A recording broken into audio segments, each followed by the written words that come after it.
Les qualifications de la Coupe d'Asie féminine de football pour 2026, initialement programmées en Jordanie, ont été redirigées vers le Qatar en raison des tensions croissantes au Proche-Orient. Cette décision a été prise par la Confédération asiatique de football, l'AFC, qui a annoncé le changement de lieu vendredi. La situation actuelle, marquée par un conflit militaire entre l'Iran et Israël, a conduit à cette réorganisation. Les matchs du groupe A, comprenant la Jordanie, l'Iran, le Liban, le Bhoutan et Singapour, devaient se tenir à Amman du 23 juin au 5 juillet. Cependant, ces dates ont été modifiées pour se dérouler entre le 7 et le 19 juillet au Qatar. L'AFC a promis de fournir des informations supplémentaires concernant les lieux précis et la programmation des matchs dans un délai raisonnable.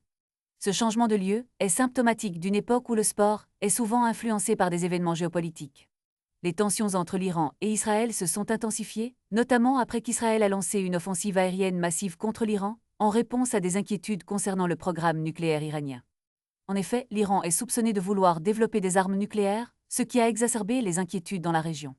Pendant ce temps, la phase finale de la Coupe d'Asie féminine de 2026 est prévue en Australie, se déroulant du 1er au 21 mars.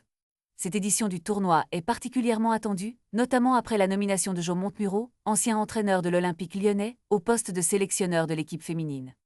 Les qualifications sont donc cruciales pour déterminer quelles équipes obtiendront leur place dans ce prestigieux tournoi.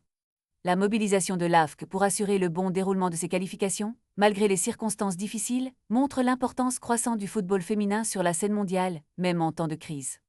Les équipes devront se préparer à cette nouvelle réalité, où chaque match pourrait avoir des implications bien au-delà du terrain de jeu.